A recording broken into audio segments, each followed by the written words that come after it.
हाँ नमस्ते दोस्तों। देखिए हम तीसरे चैप्टर में परागण, निषेचन, भ्रूणपोष एवं भ्रूण का परिवर्धन एवं विकास पढ़ रहे हैं। उसमें आज हम पराग नलिका की वृद्धि करने जा रहे हैं कि पराग नलिका की वृद्धि किस प्रकार से होती है।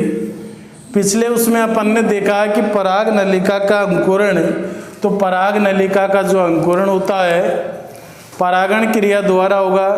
परागण क्रिया द्वारा परागकण वर्तिकाग्र पर पहुंचते हैं।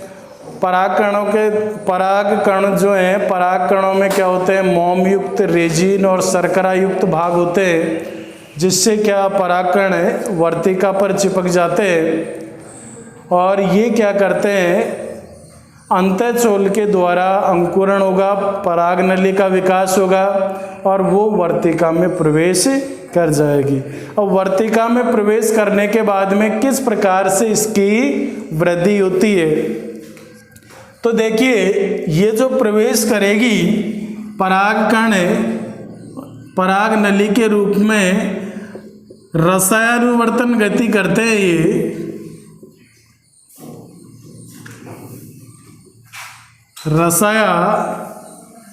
रसायनुवर्तन यानी रसायनुवर्तन गति के द्वारा क्या करते हैं, ये वृद्धि करते हैं। इसका मतलब क्या होता है, विभिन्न प्रकार के कुछ रसायन होते हैं, कुछ केमिकल होते हैं और उनके द्वारा क्या करते हैं, ये वृद्धि करते हैं। जैसे मोम, रेजिन, शर्करा, ये रसायन ही तो हैं, तो इनके द्वारा क्या अंकुरण होकर के ये क्या करती है, वृद्धि करती है। तो कई बार कंपटीशन के एग्जाम में पूछा जाता है कि परागकण अंकुरित होने पर या यहाँ तक जो वृद्धि होती है इनकी कौन सी वृद्धि होती है, रसायनुवर्ती गति होती है। तो रसायनुवर्तन गति के द्वारा क्या करते हैं, ये वर्तिका में, वर्तिकाग्र में प्रवेश कर जाती है। इसके बाद में क्या होता है, देखिए लीलियम और राइबीज में वर्तिका जो है खोखली होती है। ये जो वृद्धि होती है, वृद्धि भी क्या होती है, इसके माध्यम पर निर्भर करता है। कई पौधों के अंदर राइबीज और लीलियम के अंदर क्या होती है, वर्तिका खोखली होती है। और वर्तिका खोखली होगी तो आसानी से क्या कर जाएगी, पराग नलिका प्रवेश कर जाती है। लेकिन कई पौधों के अंदर क्या होती है, कठोर, बंद और ठोस होती है। तो बंद और ठोस होगी तो क्या होगी, प्रवेश करने के दौरान थोड़ी कठिनाई आती है। तो यानी ये कई माध्यमों पर निर्भर करती है। तो हम देखें सबसे पहले तो लीलियम और राइबीज जो है उनमें वर्तिका कैसी होती है, खोखली होती है। तो यहाँ लिखे लीलियम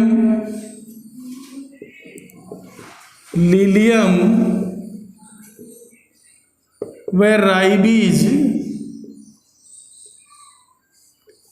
में वर्तिका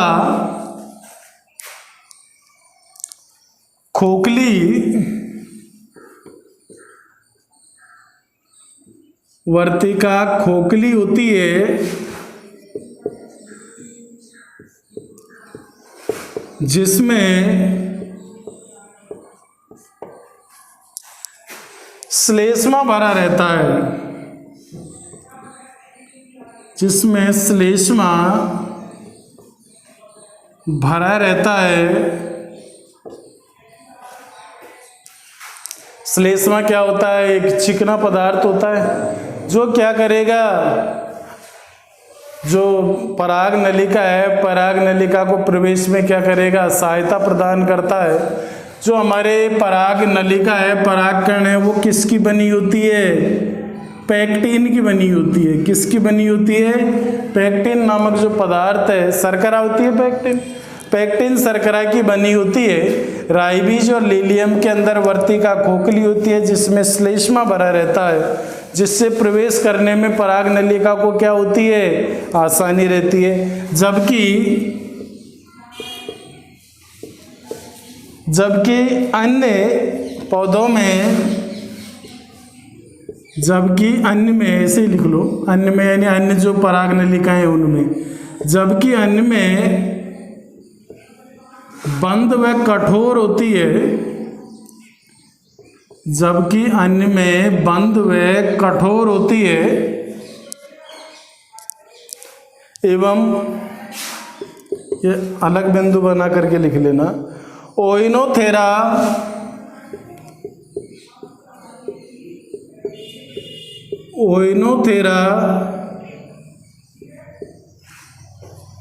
और पिटूनिया में,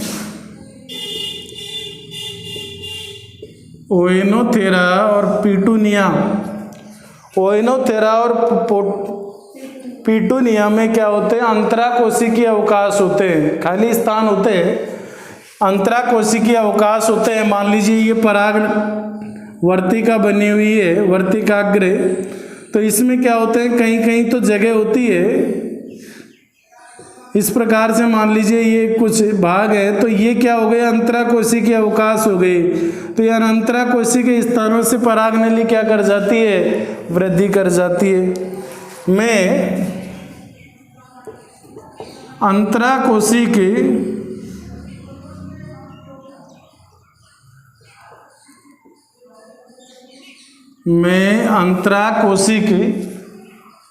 अवकाश से, अंतराकोशिक अवकाश से आगे वृद्धि करती है।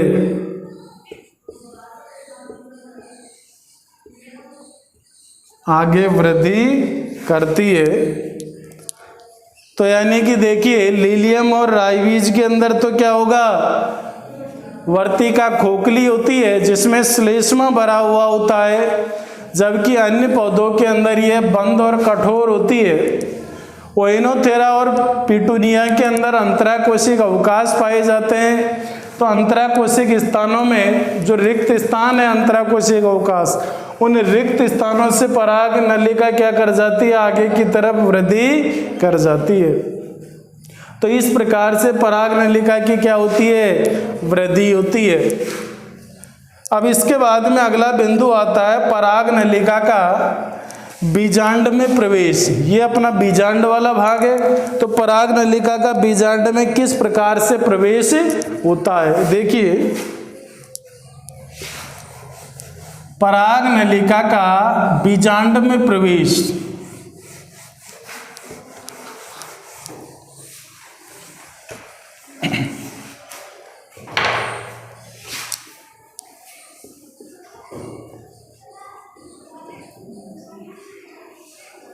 बीजांड में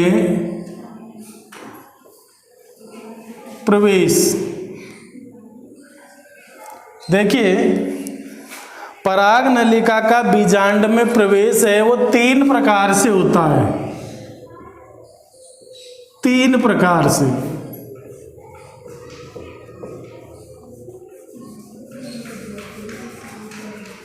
कैसे होगा 3 प्रकार से, देखिए पहला होता है बीजांड द्वारी प्रवेश। नंबर 1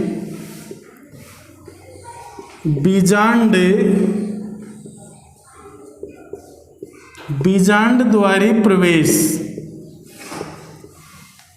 दूसरा होता है निभागी प्रवेश।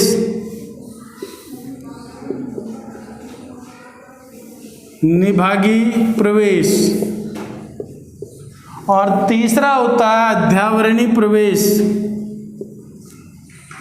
अध्यावरणी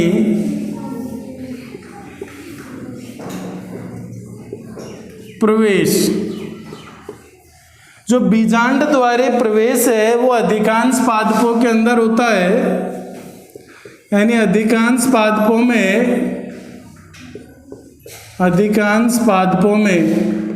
यानी ज्यादातर जो पादप है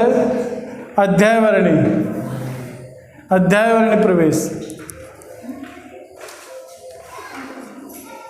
यानी ज्यादातर जो पौधे हैं उनके अंदर किन में होता है, अधिकांश पादपों के अंदर है बीजांड द्वार, यानी बीजांड द्वार से प्रवेश होगा। निभागी जो प्रवेश है, निभागी प्रवेश केजुरायना और बिटुला के अंदर होता है।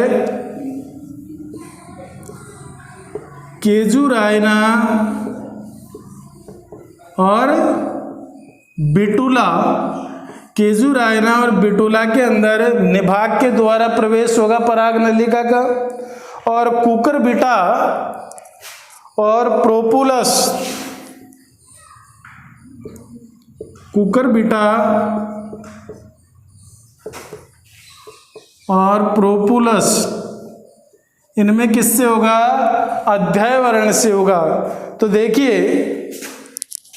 एक एक को देखते हैं हम। सबसे पहले देखते हैं बीजांड का प्रवेश किस प्रकार से होगा।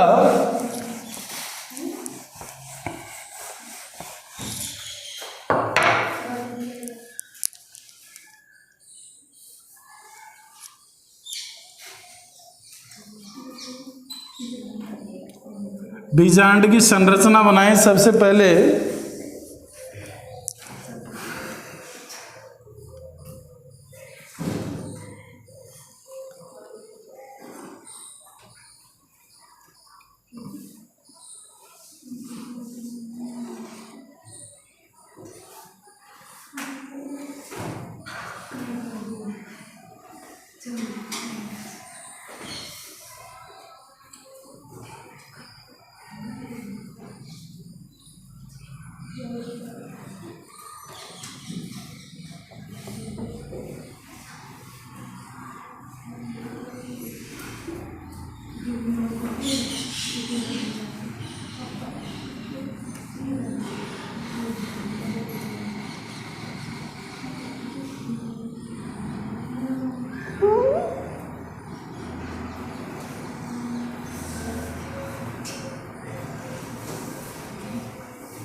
ये संरचना है बीजांड की। देखिए ये क्या है? भ्रूणकोश।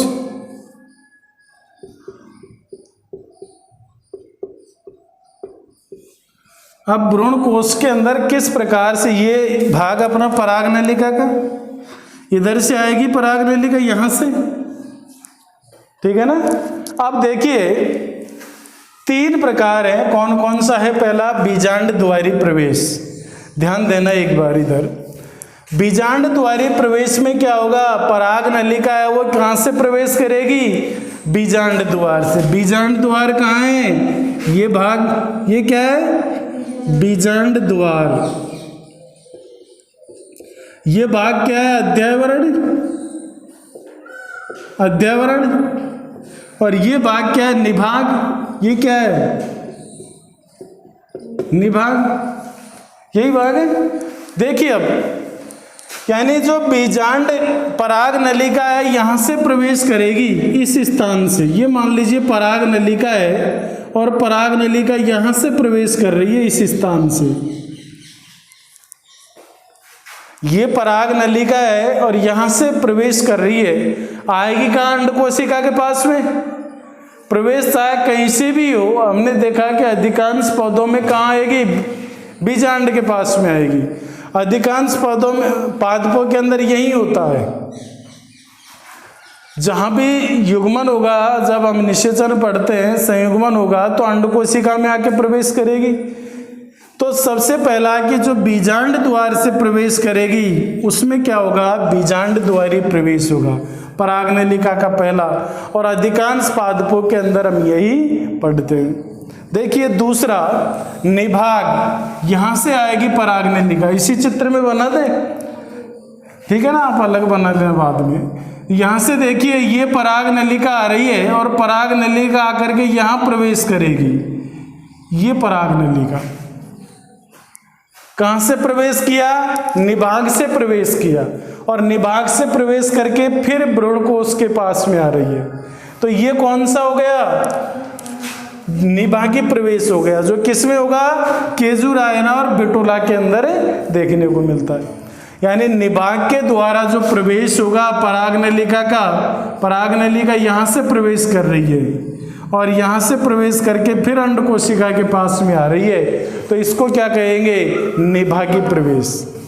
और मान लीजिए अध्यावरण से हो रहा है तो अध्यावरण क्या कहेंगे? अध्यावरणीय प्रवेश कहेंगे। अध्यावरण से यहाँ से प्रवेश हो रहा है पराग नलिका का, तो उसको क्या कहेंगे? अध्यावरणीय प्रवेश कहेंगे। और अध्यावरणीय प्रवेश किस में होता है? कुकुरबिटा और प्रोपुलस के अंदर होता है। ठीक है, तो यानी पराग नलिका का बीजांड में प्रवेश 3 प्रकार से होता है। पहला प्रकार है बीजांड द्वारी, जो अधिकांश पौधों के अंदर होता है। यानी पराग नलिका जब भ्रूणपोष में प्रवेश करती है या बीजांड के अंदर प्रवेश करती है, तो बीजांड द्वार से जो पराग नलिका का विकास होगा, प्रवेश होगा। पराग नलिका का प्रवेश जब बीजांड द्वार से होता है तो उसे बीजांड द्वारी पराग नलिका कहते हैं। जब पराग नलिका का विकास निभाग से होता है तो उसे निभागी पराग नलिका कहते हैं, निभागी पराग नलिका प्रवेश कहते हैं। और जब अध्यावरण से होता है तो उसे कहते हैं अध्यावरणीय पराग नलिका प्रवेश। ठीक है, इसके बाद में अगला बिंदु आता है पराग नलिका का भ्रूणपोष में प्रवेश।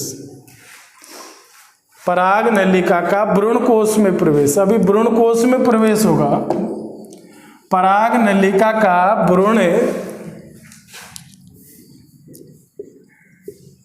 पराग नलिका का भ्रूणकोश, पराग नलिका का भ्रूणकोश में प्रवेश। पराग नलिका का भ्रूणकोश में प्रवेश।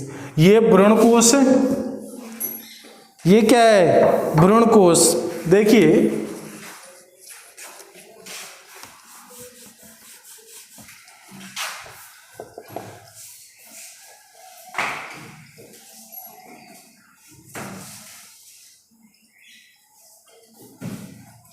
ये प्रतिमुखी कोशिकाएं,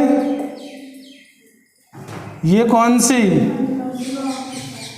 अंड समुच्चय, जिसमें अंड कोशिका और सहायक कोशिका, ये द्वितीय केंद्रक कोशिका। यहाँ देखिए ये भी 3 प्रकार से प्रवेश करता है। सदैव भ्रूणकोश में बीजांड द्वारा ही प्रवेश होगा। ये ध्यान रखें कि भ्रूणकोश के अंदर, ये भ्रूणकोश है, ये कभी भी नहीं होगा कि मान लीजिए जो निभाग है यहाँ से प्रवेश करने के बाद में सीधा कहाँ पर चला जाए? भ्रूणकोश के अंदर चला जाए। मान लीजिए इधर से नहीं आ रहा और वो सीधा यहाँ आ जाए, ऐसा कभी नहीं होगा। हमेशा भ्रूणकोश के अंदर जो प्रवेश होगा वो कहाँ से होगा? बीजांड द्वार से होगा। ये बीजांड द्वार है यहाँ, तो हमेशा प्रवेश इस बीजांड द्वार के द्वारा ही होगा, इस वाले भाग से ही होगा हमेशा प्रवेश।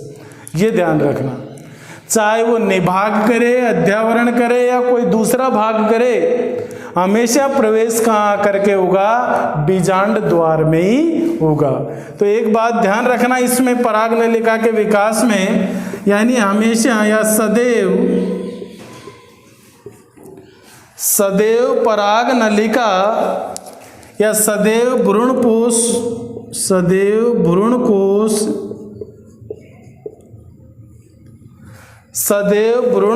में बीजांड द्वार से ही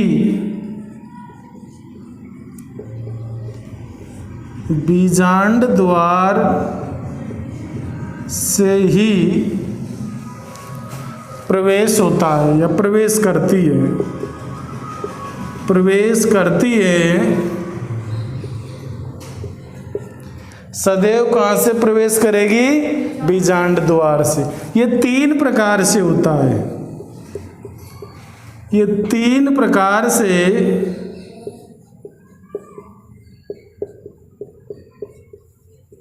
होता है, 3 प्रकार से होगा। पहला, अंड कोशिका और सहायक कोशिका के मध्य से प्रवेश। पहला, अंड कोशिका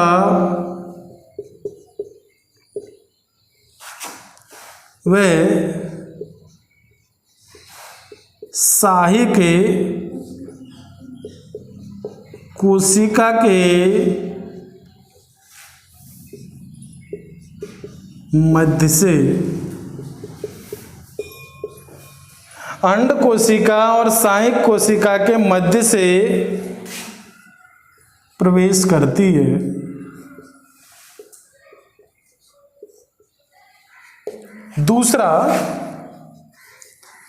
दूसरा कहां से होगा? साहिक कोशिका और भ्रूण कोश की भित्ति से। साहिक कोशिका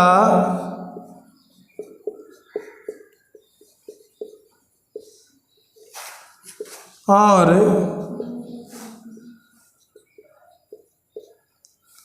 भ्रूण कोश की भित्ति से। और तीसरा प्रकार, साहिक कोशिका को भेदते हुए साहिक कोशिका को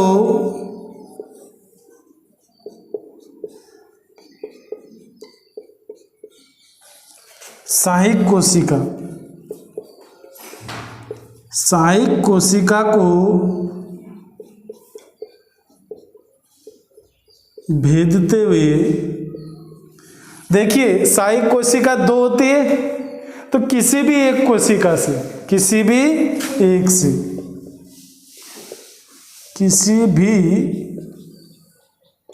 एक से। अब समझिए, पहला प्रकार होता है पराग नलिका का भ्रूण कोश में प्रवेश अंड कोशिका और साहिक कोशिका के मध्य से। मान लीजिए पराग नलिका आ गई, तो ये हमारी क्या है? अंड कोशिका, और ये दोनों क्या है? साहिक कोशिका। तो यहां से, इस वाले भाग से या फिर इधर वाले भाग से, किसी भी भाग से हो सकता है, चाहे तो इधर वाले भाग से होगा, चाहे इधर वाले भाग से होगा। और जैसे ही प्रवेश करती है एक साहिक कोशिका, तो क्या हो जाती है? नष्ट हो जाती है। प्रवेश करने से पहले, जैसे मान लीजिए यहाँ से प्रवेश होना प्रारंभ हुआ, ये साहिक कोशिका तो क्या हो जाती है? नष्ट हो जाती है। इधर से प्रवेश होगा तो इधर वाले नष्ट हो जाएगी। तो या तो इस वाले भाग से या इस वाले भाग से, ऐसे भी हो सकता है, यहाँ से भी हो सकता है। तो ये साहिक कोशिका और ये अंड कोशिका, इसके बीच वाले भाग से प्रवेश हो सकता है। हमने देखा अभी कि 3 प्रकार से क्या होता है, इसमें प्रवेश होता है बीजांड द्वार में। बीजांड द्वार से, निभाग से और अध्यावरण से। हमेशा बीजांड द्वार में आकर के ही क्या होगा? प्रवेश होगा। चाहे निभाग से प्रवेश करे पराग नलिका, चाहे अध्यावरण से प्रवेश करे, हमेशा कहाँ से होगा? बीजांड द्वार से। अब बीजांड द्वार में यानी भ्रूण कोश के अंदर कैसे प्रवेश होगा वो देख रहे हैं अपन। तो भ्रूण कोश के अंदर भी 3 प्रकार से प्रवेश होता है। पहला, अंड कोशिका और जो साहिक कोशिका है उनके बीच वाले भाग से प्रवेश करेगी। पहला प्रकार समझ में आ रहा है। दूसरा प्रकार देखिए, दूसरा प्रकार है साहिक कोशिका और भ्रूण कोश भित्ति के बीच से। ये भ्रूण कोश की भित्ति है चारों तरफ, ये साहिक कोशिकाएं हैं। तो किसी एक साहिक कोशिका से करेंगे। मान लीजिए इधर से ये भित्ति है, ये वाली भित्ति है, ये साहिक कोशिका है, तो इस वाले भाग से। ये पहला प्रकार हो गया, ये दूसरा प्रकार है। ये साहिक कोशिका है, इधर से भी प्रवेश यहाँ से भी हो सकता है, यहाँ से भी हो सकता है। तो ये साहिक कोशिका और ये भित्ति, ये पराग कोश भ्रूण कोश की भित्ति होगी। तो इस वाले भाग से क्या करेगी? पराग नलिका प्रवेश करेगी। तो ये क्या हो गया? दूसरा प्रकार, यानी साहिक कोशिका और पराग कोशी भित्ति के मध्य से। और तीसरा प्रकार, साहिक कोशिका को भेदती हुई। साहिक कोशिका को भेदती हुई का मतलब क्या होगा? इस प्रकार से, ये मान लीजिए अपने कोशिका बनी हुई है,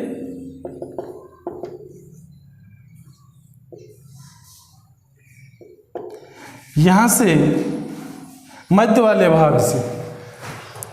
ये सहायक कोशिका है तो सहायक कोशिका को काटते हुए जाएगी, मध्य वाले भाग से प्रवेश करेगी। तो सहायक कोशिका के कहाँ से प्रवेश करेगी? मध्य वाले भाग से प्रवेश करेगी। ठीक है ना। तो 3 प्रकार से पराग नलिका क्या करती है? भ्रूण कोश के अंदर प्रवेश करती है। तीनों के अलग अलग से चित्र बनेंगे, इसके भी तीनों चित्र अलग बनेंगे ना। तो पहला प्रकार फिर से देख लीजिए इस पूरे प्रकार को। पराग नलिका का बीजांड में प्रवेश। पराग नलिका का बीजांड में प्रवेश 3 प्रकार से होता है। पहला प्रकार था बीजांड द्वार प्रवेश, यानी जब पराग नलिका बीजांड द्वार से भ्रूण कोश में प्रवेश करती है। दूसरा प्रकार था निभाग, जब पराग नलिका निभाग के द्वारा भ्रूण कोश में प्रवेश करती है। और तीसरा था अध्यावरण, यानी जब पराग नलिका अध्यावरण को भेदती हुई भ्रूण कोश में प्रवेश करते हैं, वो प्रक्रिया अध्यावरणी पराग नलिका कहलाती है। अब देखिए इसके बाद में आता है पराग नलिका का भ्रूण कोश में प्रवेश। तो ये भी 3 प्रकार से हो रहा है। ये तो बीजांड के अंदर प्रवेश हो रहा था, ये किस में हो रहा है? भ्रूण कोश के अंदर। तो यानी अंड कोशिका और सहायक कोशिका से के बीच से होगा। तो हम देख रहे हैं कि अंड कोशिका हमारी मध्य वाले में भाग जो बड़ी कोशिका है, सहायक कोशिकाएं साइड में होती है। तो इनके दोनों के बीच वाले भाग से होगी, यहां से होगी प्रवेश। दूसरा सहायक कोशिका और भ्रूण कोश की भित्ति से, तो इस वाले भाग से क्या होगा? प्रवेश होगा। और तीसरा कहाँ से होगा? सहायक कोशिका के मध्य से होगा। तो ये सहायक कोशिका के मध्य से हो गया। तो ये 3 प्रकार से पराग नलिका के क्या होगी? भ्रूण कोश में प्रवेश होगा। इसके बाद में देखिए किन किन चरणों के अंदर होता है। इसके कुछ चरण होते हैं। तो कौन कौन से चरण है देखिए।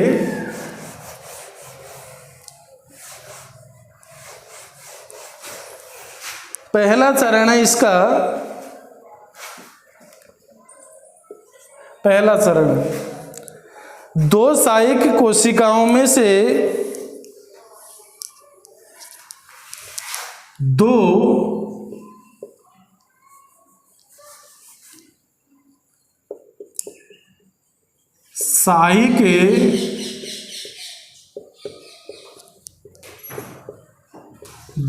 सहायक कोशिकाओं में से 2 सहायक कोशिकाओं में से एक कोशिका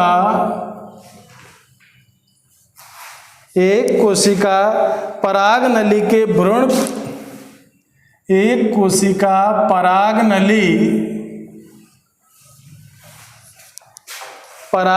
के भ्रूण कोश में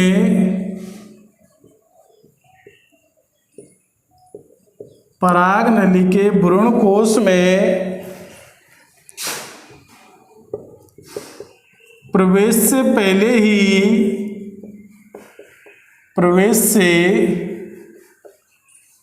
पहले ही नष्ट हो जाती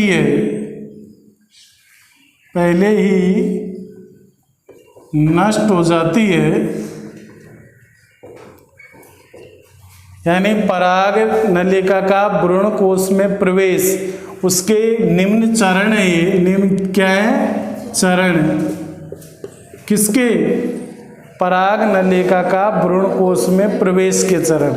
पहला चरण यानी 2 सहायक कोशिकाओं में से एक सहायक कोशिका जब पराग कोश में, वो पराग नलिका भ्रूण कोश में प्रवेश होता है तो एक पहले ही क्या हो जाती है? नष्ट हो जाती है। मैंने पहले बताया आपको, मान लीजिए इस वाले भाग से प्रवेश होगा तो ये वाली सहायक कोशिका क्या हो जाएगी? पहले ही नष्ट हो जाएगी, है ना। तो किसी भी भाग से, तीनों ही प्रकारों में देखिए, पहले प्रकार में सहायक कोशिका और अंड कोशिका के बीच से होगा, तब भी एक सहायक कोशिका पहले ही क्या हो जाएगी? नष्ट हो जाएगी। दूसरा प्रकार था हमारा भ्रूण कोश की भित्ति और सहायक कोशिका के मध्य से, तब भी एक सहायक कोशिका पहले ही क्या हो जाएगी, नष्ट हो जाएगी। और तीसरा प्रकार था सहायक कोशिका के मध्य से, तो सहायक कोशिका के मध्य से जिस सहायक कोशिका के मध्य से प्रवेश करेगा वो तो बनी रहेगी, दूसरी वाली पहले ही क्या हो जाएगी, नष्ट हो जाएगी। तो पहला चरण ये था। दूसरा, सहायक कोशिका के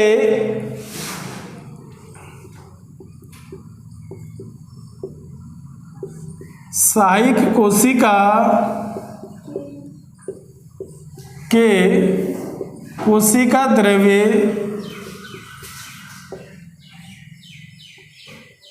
सहायक कोशिका के कोशिका द्रव्य में पहुंचने के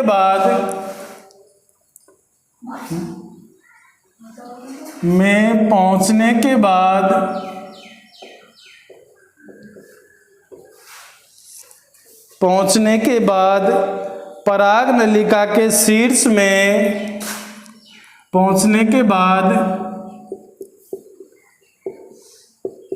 पराग नलिका के शीर्ष में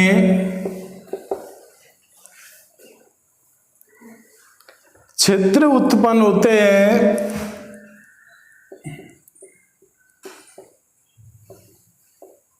छिद्र उत्पन्न होता है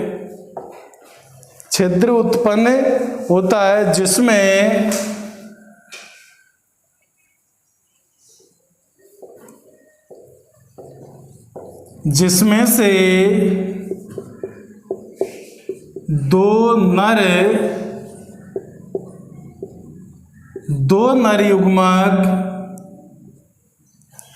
से दो नर युग्मक केंद्रक या नर युग्म की लिख लो, जिसमें से दो नर युग्मक विकसित होते हैं।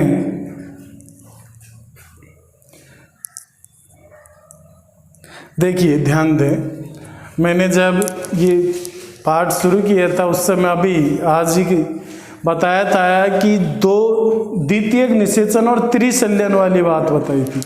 तो दो नर युग्मक क्या होते हैं, विकसित होते हैं। यानी जब सहायक कोशिका द्रव्य में पहुंच जाएगी तो पराग नलिका के शीर्ष से क्या होते हैं, दो नर युग्मक यहाँ इसके अंदर प्रवेश कर जाएगी।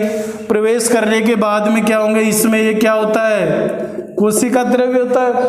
जैसे ही कोशिका द्रव्य में पहुंचेगी, जो पराग नलिका आई है अपनी, मान लीजिए बीजांड द्वार से पराग नलिका आ गई, तो इसका जो शीर्ष वाला भाग होगा, ऊपरी भाग शीर्ष होगा, शीर्ष वाले भाग में क्या होगा, एक छिद्र उत्पन्न हो जाता है और उस छिद्र से क्या होते हैं, दो नर युग्मक मुक्त होते हैं। दो नर युग्मक क्या होंगे, मुक्त होंगे। तीसरा बिंदु,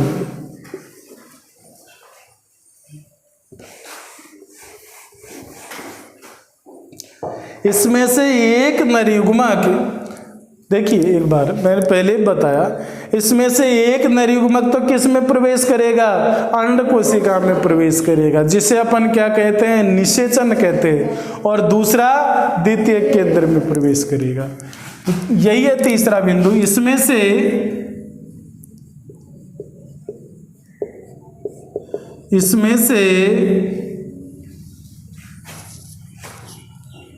एक नर युग्मक अंड कोशिका में प्रवेश करता है। इसमें से एक नर युग्मक अंड कोशिका में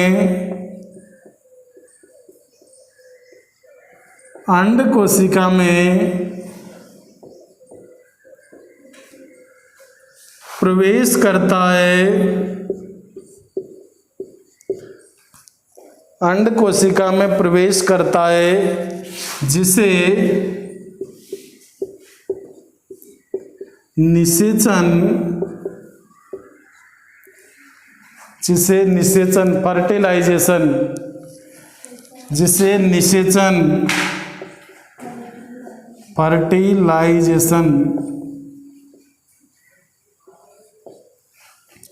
कहते हैं। वह दूसरा अमीबीय गति करता हुआ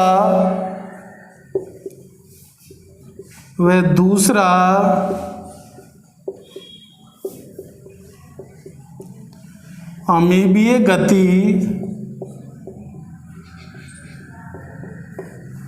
करता हुआ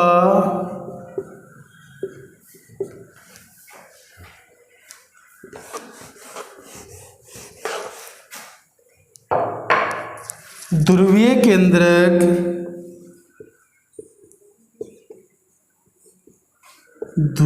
केंद्रक के पास पहुंच जाता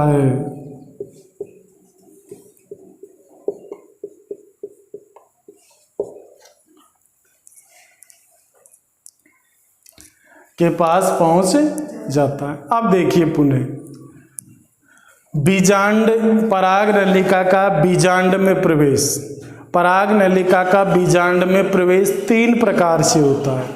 पहला प्रकार बीजांड द्वार द्वारा, यानी जब पराग नलिका बीजांड द्वार से बीजांड में प्रवेश करती है, बीजांड द्वार से बीजांड में प्रवेश करती है।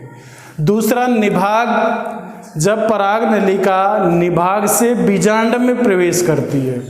और तीसरा अध्यावरण, जब पराग नलिका अध्यावरण से बीजांड में प्रवेश करती है तो उसे अध्यावरणी पराग नलिका, अध्यावरणी बीजांड प्रवेश कहते हैं।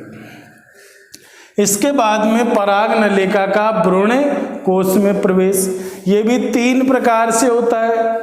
पहला प्रवेश कहाँ से? साइक कोशिका और अंड कोशिका के बीच से। दूसरा साइक कोशिका और भ्रूण कोश की भित्ति से। तीसरा साइक कोशिका के मध्य से।